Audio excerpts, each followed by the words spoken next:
Hey, what's up? This is Chosen, and in this video, we are going to talk about a thought that I have had to alleviate a lot of controversy around tier lists, or, never going to be perfect, but some of it.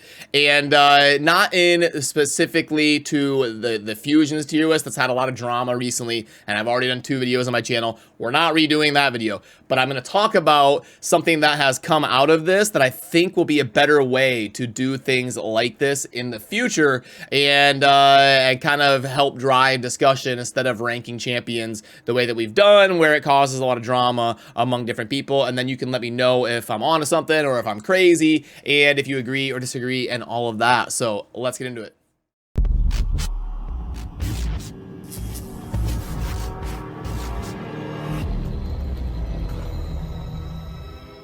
Alrighty, so first of all, for those of you celebrating Thanksgiving at the end of this week, happy Thanksgiving. I know that after recording this video, I am driving about an hour away to hang out with some family for the rest of the day, and then tomorrow we'll be back to the normal grind and getting after the epic fragment events and all that, and doing more live streaming and be back to the workflow starting tomorrow. So I hope all of you are having a great week. And, also, this kind of, I want to give credit where credit is due. Someone left a comment about this, and I wanted to be able to pull it up on screen, but I remember just kind of scrolling through, trying to stay active on reading people's stuff, and I saw it, but now I can't find it again. So whoever that was, let me know down below. But someone left a comment of, instead of doing tiers like S, A, B, C, F, why not just do numerical ranks? Like when we've got, 35 fusions here or whatever, why not just rank them 1 through 10, 11 through 20, 21 through 30, etc.? Because then we don't have things like, how can you have Nari in the F tier? Instead of that, it would be, no, I have Nari ranked right here, but he's still a useful champion, because it's possible that the overall power of your average fusion champion might be above that of the whole raid game and the raid scope in general, because you're looking at a microcosm of like 40 champions instead of 700 something. So let's see how this plays out actually in practice. So how many we got? 2, 4, 6, 8, 10, 12, 14, 16, 18, 20, 22, 24, 26, 28, 30, 32, 34, 36, 38, 40, 41. So what we can do here is, how many fit in a row? 1, 2, 3, 4, 5, 6, 7, 8, 9, 10. Looks like 10. So if we go 1 through 10, and then we do 11 through 20, 21 through 30, and then 31 through 40. And then we'll be good here for about the next year or so if we go 41 through 50 here on the bottom row. Which means now we have to start sliding people up. We go bang, bang, bang. I think one more is 10. So 2, 4, 6, 8, 10. Yep, okay, cool. So let's even this out. I'll do this really quick. I'll fast forward, and then I'll bring you back. And boom, poor Pixneo just cannot catch a break. Every tier list dead last, and then of course it's salt in the wound where Pixneo ends up the only champion right here in this row for now on our fusion legendaries. And then the next time we have a fusion legendary, Pixneo will get a friend down there, and I know a lot of people want me to slide Skullord Vargal up, so we'll do something like that. And I've got, this video is not a tier list video where I'm releasing some sort of tier list. I've already done 2 videos on my channel about this actual fusion tier list. I'm just using this fusion tier list template as a way to show you something I'm thinking about when it comes to future lists like it that I think will be better.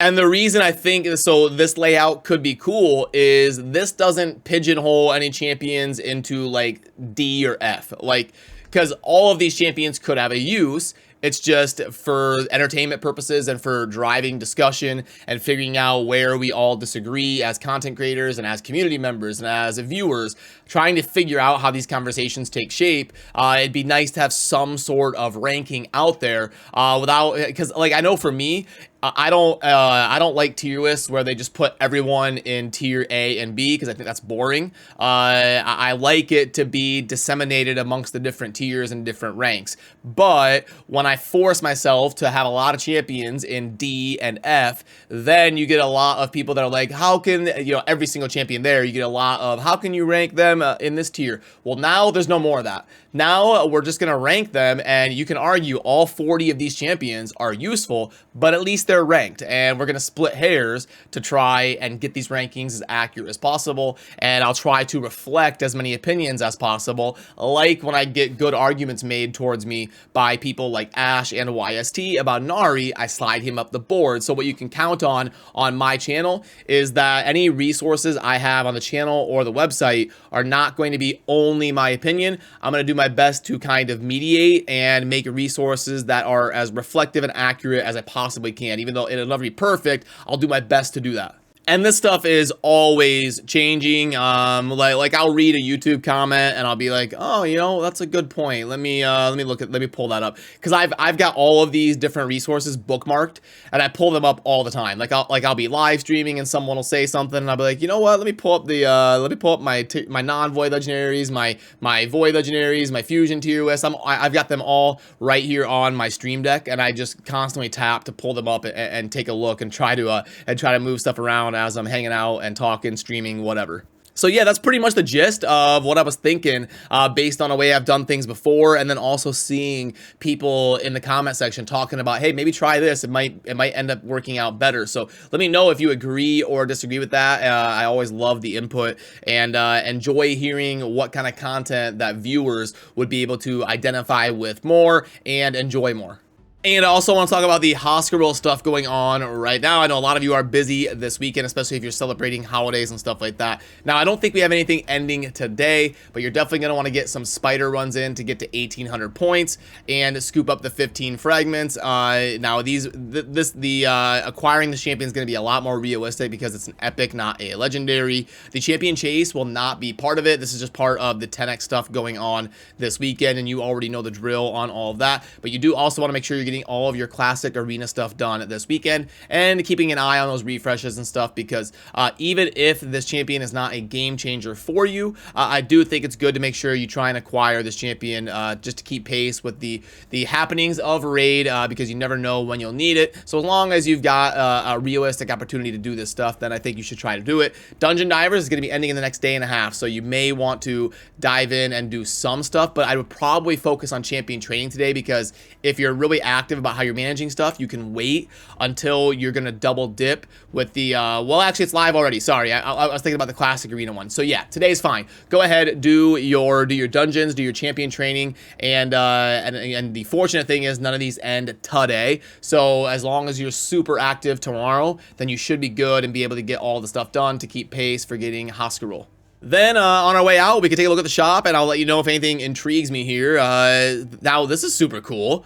We get a bunch of chicken for Thanksgiving, which makes sense. I mean, I guess, you know, typically you would think turkey, but they don't have turkey in this game. So this is pretty cool. We get the 3-star, the 4-star, the 5-star, okay, for free to the player base.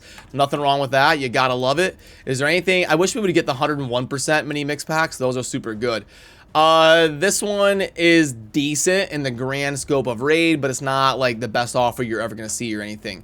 Same with this one. It's decent for high spenders. It's not an amazing offer though. Then you've got these different Black Friday packs. I don't know the different tiers, but tier 1 is not amazing. It's okay.